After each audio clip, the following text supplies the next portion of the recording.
특정 건축물 정리법 시행에 협조를 한다는 국토부의 방침이고요. 현재 국회에 발의된 11건의 특정 건축물 정리에 관한 특별조치법이 조속히 통과될 수 있도록 2026년 시행을 목표로 최대한 지원을 하겠다는 내용이 있습니다. 세부 사항인 2014년 추진 사례를 바탕으로 국회 차원에서 충분한 논의가 필요하다고 합니다. 네, 안녕하세요. 은나고지사입니다. 현재 불법 건축물 양성화 관련 법안 11건이 국회에 발의되어 있는 상태인데요. 국토교통부는 해당 법안이 빠르게 통과되고 2026년에 시행될 수 있도록 지원을 하겠다고 밝히며 불법 건축 관행 근절을 위한 위반 건축물 합리적 관리 방안을 발표했습니다. 국토교통부 건축정책과의 자료를 같이 확인해보는 시간을 가져보도록 하겠습니다.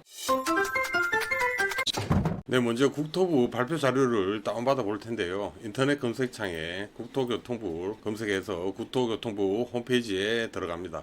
상단 메뉴 중 뉴스 소식에 보도자료 버튼을 클릭해서 들어가시면 이렇게 검색이 가능하고요. 보도자료 검색창에 위반 건축물이라고 입력을 하시고 검색을 하시면 됩니다. 네, 이렇게 검색을 하시면 2025년 10월 1일 날짜로 자료가 올라와 있는 게 확인이 되고요. 클릭을 하셔서 들어가 보시면 발표 자료 및 세부 내용을 다운받으실 수 있습니다. 되도록 이렇게 원본을 다운받으셔서 확인을 하시는 걸 추천드리겠습니다. 네, 먼저 국토부 발표 자료부터 확인을 해보고 이어서 위반 건축물 합리적 관리 방안에 대한 세부 내용을 확인해 보도록 하겠습니다. 전국의 위반 건축물은 2024년 말 기준으로 약 14.8만 동이 존재하고 있으며 매년 5에서 6천 동씩 지속적으로 증가하는 추세라고 하고요. 특히 주거용 위반 건축물은 8.3만 동 중 소규모 주택이 4.6만 동으로 과반이 넘는 만큼 서민 등의 주거 환경을 심각하게 악화시키는 문제로 지적이 되고 있다는 내용이 담겨져 있습니다. 이러한 문제의 근본적인 원인 분석과 현장 의견을 토대로 기존 위반 건축물의 일시적 해소를 위한 합리적 대안을 제시하는 한편 신규 불법 행위는 원천 차단할 수 있도록 선제적 관리 체계를 구축하는 관리 방안을 마련했다고 국토부는 발표를 했습니다.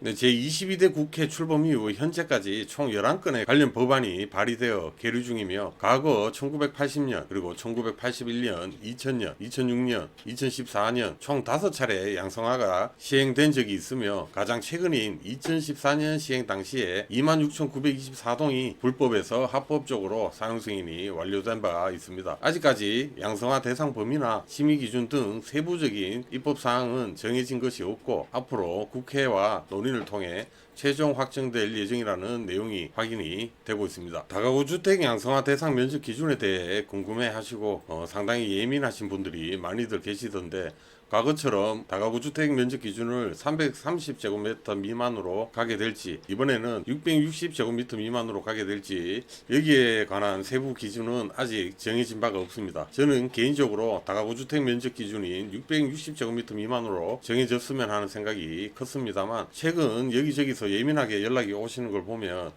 왜 2014년 과거에 330제곱미터라는 면적 제한을 줬는지 알 것 같더라고요. 이번 양성화를 이용하여 불법 호실 쪼개기 등을 통한 개인적인 사리사욕을 채우기 위해 혈안이 되신 분들이 생각보다 많으신 것 같은데 이번 양성화의 목적은 서민 등의 주거환경 개선이 목적이지 개인의 영리활동이 목적이 아니라는 점을 생각해보면 이번에도 면적 기준은 과거와 동일한 330제곱미터 미만으로 가는 게 맞겠다고 생각이 좀 달라졌습니다. 그건 네 생각이고. 네, 그리고 이번 기회에 건축 규제 완화로 정북 1조권 사서 후퇴 기준을 조정하고 비가림 시설이나 보일러 시설 등 면적 산정 특례를 신설하여 혜택을 줄 것으로 보이고요. 향후 불법 예방을 목적으로 건축물 사후 관리 시스템을 구축하는 등 위반 가능성을 원천 차단하기 위한 조치를 함께 추진할 것으로 보여집니다. 브라보. 네, 조금 전까지는 국토부 발표 자료를 같이 확인해 봤습니다. 지금부터는 위반 건축물 합리적 관리 방안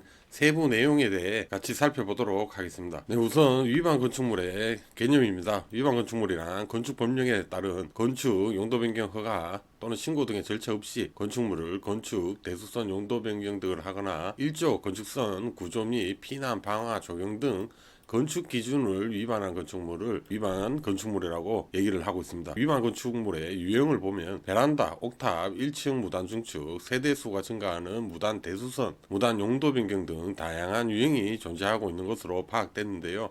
대표적인 위반 건축물 유형을 같이 보겠습니다. 예, 베란다 무단 증축, 예, 이렇게 발코니를 무단 증축하는 이런 사례가 많은 것 같습니다. 그 다음에 옥탑층에 옥상으로 올라가기 위한 옥탑 계단 탑이 있는데 거기를 기준으로 이렇게 무단 증축하는 사례가 빈번하게 발생하고 있는 것 같습니다. 그리고 1층 야외 데크에 벽체를 세워서 면적을 무단 증축하는 이런 사례가 발견되고 있고, 그리고 필로티 주차장 부분에 별도의 공간을 만들어서 이렇게 무단 증축하는 사례가 많은 것으로 파악되고 있습니다. 그리고 세대수를 증가하는 무단 대수선 방조객이죠.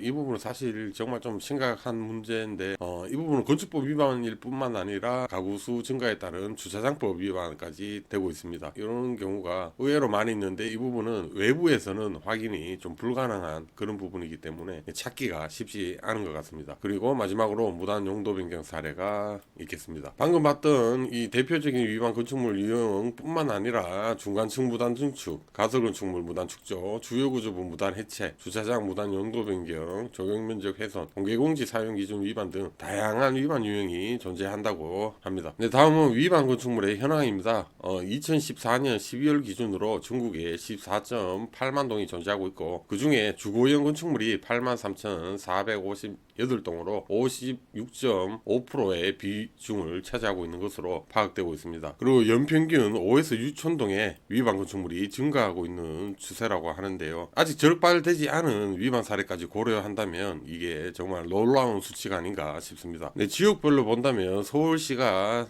49,011동으로 33.2%를 차지하고 있고, 경기도가 49,908동으로 27.7%를 차지하고 있습니다. 수도권에만 총 89,919동으로 60.9%로 위반 건축물도 수도권에 집중되고 있는 것을 알 수가 있는데요.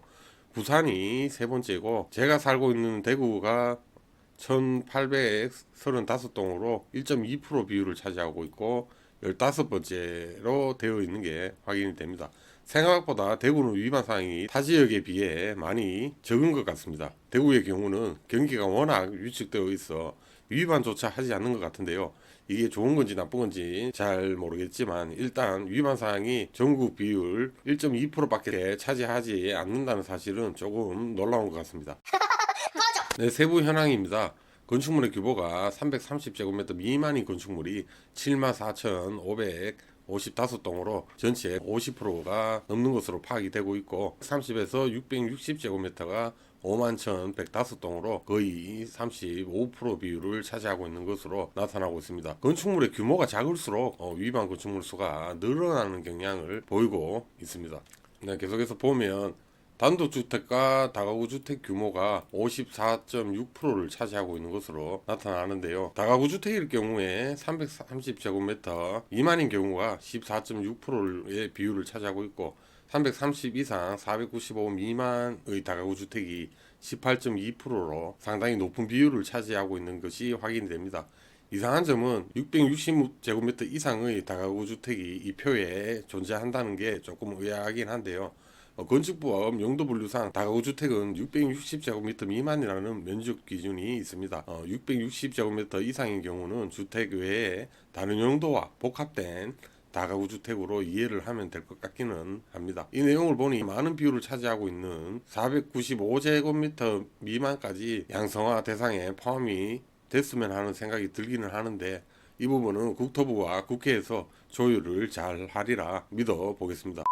네, 위반 유형으로는 발코니 및 베란다 불법 확장이 42.2%를 차지하고 있어 1위를 차지하고 있습니다. 발코니 및 베란다 무단 확장은 대부분 일조권 기준을 위반한 것으로 내부 주거공간 확보 등 생활 편의 목적의 위반 사례가 다수라는 검토 결과가 나왔습니다. 그리고 2024년 기준으로 이행강제금이 약 1,684억 원 정도 부과가 되었고, 건당 약 140여만 원의 이행강제금이 책정되었다는 점은 참고를 하시면 되겠습니다.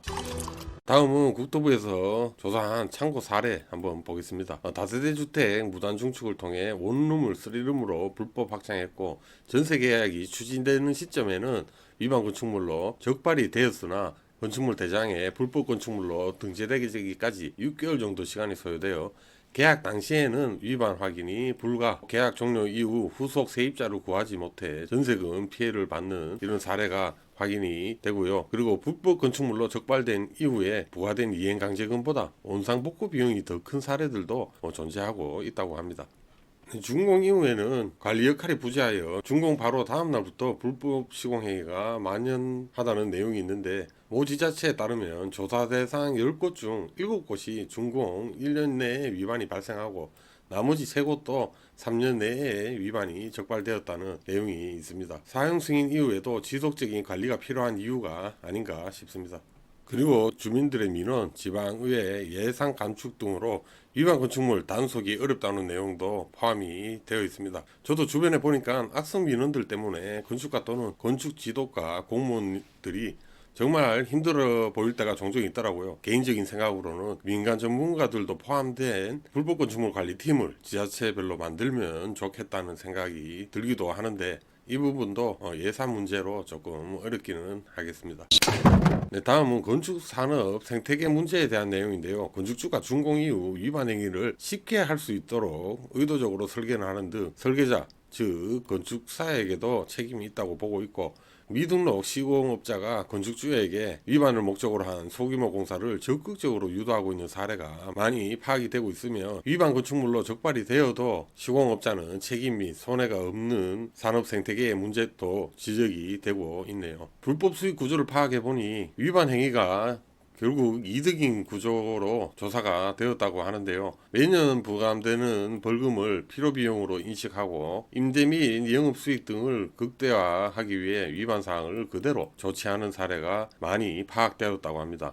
매년 벌금을 200만원 낸다면 임대 수익을 올려서 480만원의 임대 수익을 발생시키면 연 280만원의 이익이 창출하는 이러한 사례가 있는 것 같습니다. 그리고 아직도 일부 지자체에서는 이행강제금을 평생 1회만 부과하고 있다고 하는데요. 이렇게 되면 전혀 효과가 없다는 내용도 여기 내용에 포함이 되어 있습니다. 네, 인력 및 예산 부족 등으로 적극적인 단속이 어려워 위반을 하더라도 적발이 되지 않을 것이라는 건축주들의 인식이 고착화 되어가고 있는 것 같습니다. 건축법 위반도 엄연한 범죄에 해당되지만 이에 대한 인식도 낮은 설정이라고 합니다. 그리고 적발 시에 높은 원상 복구 비용 때문에 그냥 위반 건축물을 존치하는 사례가 다수 발생되고 있는데, 경제적 관점에서 볼 때 건축주가 시정할 이유가 부족하다는 의견이 제시되고 있습니다. 불법 이용 그리고 이익 구조 전환할 필요가 있다고 얘기를 하고 있고, 이를 위해서 이행강제금을 앞으로 올리겠다, 그리고 적발 확률도 올리겠다, 대신 원상복구 비용은 낮추겠다는 이런 정책을 계획하고 있는 것 같습니다. 야, 이걸 왜 나만 모르고 있지? 네, 다음은 특정 건축물 정리에 관한 특별조치법 시행에 관한 내용입니다. 특정 건축물 정리법 시행에 협조를 한다는 국토부의 방침이고요. 주거용 위반 건축물 등의 일시적 합법을 전환해주기 위해서 현재 국회에 발의된 11건의 특정 건축물 정리에 관한 특별조치법이 조속히 통과될 수 있도록 2026년 시행을 목표로 최대한 지원을 하겠다는 내용이 있습니다. 하지만 적용 범위, 절차, 심의 기준 등 세부 사항이 2014년 추진 사례를 바탕으로 국회 차원에서 충분한 논의가 필요하다고 합니다. 원활한 업무 처리를 위해서 지자체에 양성화 지원 센터를 설치하고 국토지리정보원의 공간정보 활용 권한 등을 추가 조문 신설을 검토 중이라고 하는 내용도 담겨져 있네요. 법률 통과 시 정부는 시행령 제정 및 지자체 양성화 업무를 위한 가이드라인을 제작해서 배포를 추진한다고 하는 내용이 담겨져 있습니다. 2014년 당시 특정 건축물 정리에 관한 특별조치법 주요 내용인데요.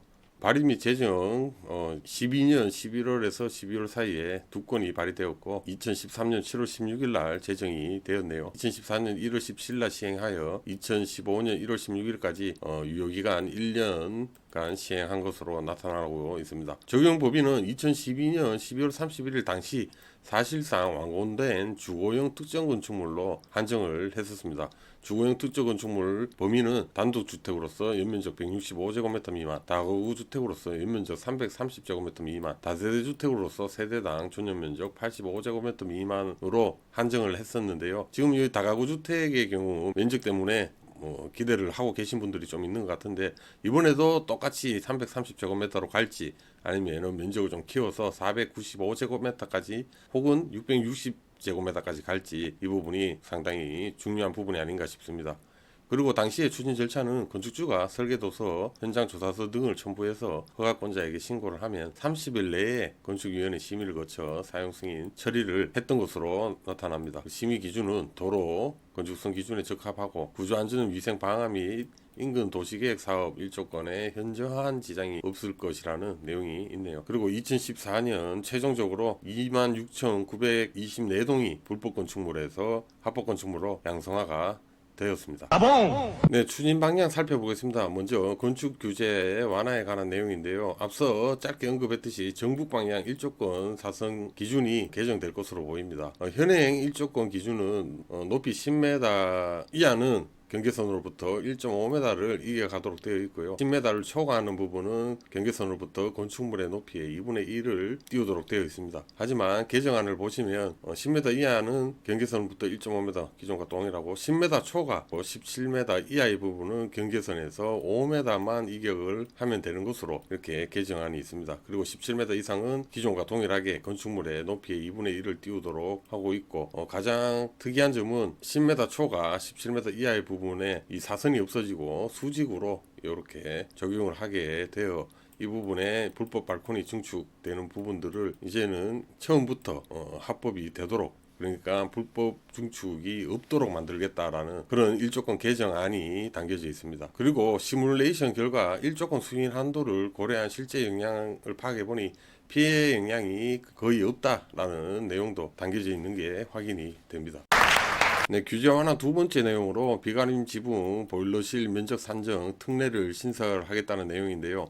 노후주택의 외부 계단, 옥상 등에 설치되는 비가림 지붕 및 단독 다가구 다세대 주택의 보일러실에 대해서 충수 및 면적 산정을 제외하여 건폐율, 용적률, 충수 등의 산정을 하지 않겠다는 내용입니다.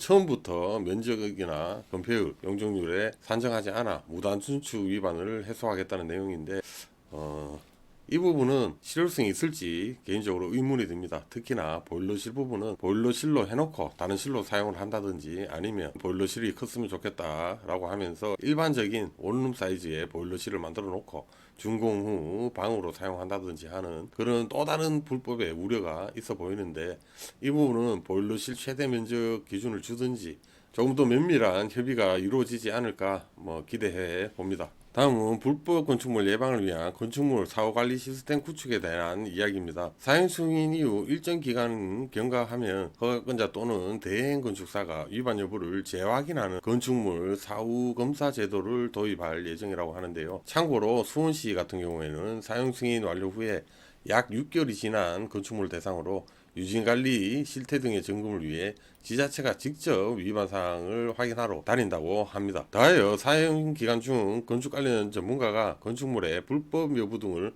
수시로 진단하는 건축물 성능 확인 제도 도입 및 시범 사업을 추진하고 향후 건축물 거래, 대출보험 등에 활용될 수 있도록 제도를 운영한다고 합니다. 미국, 영국, 일본 등 해외 사례도 이렇게 기입이 돼 있는 게 확인이 됩니다. 네, 불법 유도를 방지하기 위해서 설계 감리 점검 가이드라인을 마련한다고 하고요. 처벌 대상을 확대하여 미등록 시공자 그리고 설계자 등도 벌칙을 주겠다는 내용이 있습니다. 그리고 지자체 및 건축사협회 등과 협력해서 대국 및 홍보 그리고 건축사 교육을 강화하겠다는 내용이 확인되고 있습니다. 개인적으로 눈길이 가는 부분은 업무 환경 개선 부분인데요. 이행강제금을 활용해서 건축안전특별회계 조성을 의무화하고 위반 건축물 표준 업무 지침을 마련하는 한편 위반 건축물 조사 및 점검 비용, 건축사 등 전문 인력 배치 등으로 활용을 하겠다는 방안이 건축사로서 눈길이 가는 부분이 아닌가 싶습니다. 네, 다음은 이행강제금 실효성 확보를 위해서 모든 지자체에서 위반사항 시정 완료 시까지 이행강제금을 반복 부과하도록 지자체 재량에서 의무화로 강화하겠다는 방침입니다. 전체 31개 시군 중 13개 시군만 이행강제금을 반복 부과 중이라고 합니다. 이제 의무화, 전국 통일을 하겠다는 내용인 것 같습니다. 그리고 위반사항 미시정 시 매년 이행강제금을 가중 부과하겠다는 방침도 확인이 되고요. 그리고 영리 목적 또는 상습적으로 위반을 하면 벌금을 가중해서 부과하겠다는 내용이 추진된다고 합니다. 어때요? 쉽죠? 좋아요. 네, 마지막으로 자료 뒷부분에 첨부된 참고 자료입니다. 추진 과제별 조치사항 그리고 일정 담당 부서가 기록되어 있고요. 정부 방향 1조건 구태기준 완화에 대한 건축법 개정은 26년 상반기에 추진할 예정이라고 적혀 있고요. 비가림 지붕 본로실 면적 특례에 대한 건축법 시행령 등 개정도 26년 상반기에 추진할 계획인 것 같습니다. 불법행위 예방을 위한 건축물 사후검사제도 도입도 건축물 개정안을 마련해서 2025년 12월 올해 말에 추진할 것으로 보여지네요. 건축물 성능 확인 제도 도입은 건축물관리법 개정안을 발의하고 2026년 상반기에 추진을 하겠다는 내용이 적혀 있습니다. 이런 세부 일정들이 궁금하신 분들은 국토교통부 홈페이지를 통해서 다운받으셔서 확인을 해보시길 추천드리겠습니다. 네, 오늘은 국토교통부에서 발표한 불법 건축 관행 근절을 위한 위반 건축물 합리적 관리 방안에 대한 내용을 살펴봤습니다. 아직도 많은 협의가 필요해 보이지만 정부에서 적극적으로 추진하고 있는 모습이 보이는데요. 빠르면 2026년 초에 시행될 것이라는 생각이 듭니다. 특별법에 관한 새로운 소식이 나오면 다시 알려드리도록 하겠습니다. 오늘 이야기는 여기서 마치도록 하겠습니다. 구독과 좋아요 한 번씩 눌러주시면 큰 힘이 됩니다. 다음에 더욱더 유익한 이야기로 다시 돌아오겠습니다. 감사합니다. 안녕히 계세요, 여러분. 누구인가? 지금 누가 기침 소리를 내었어?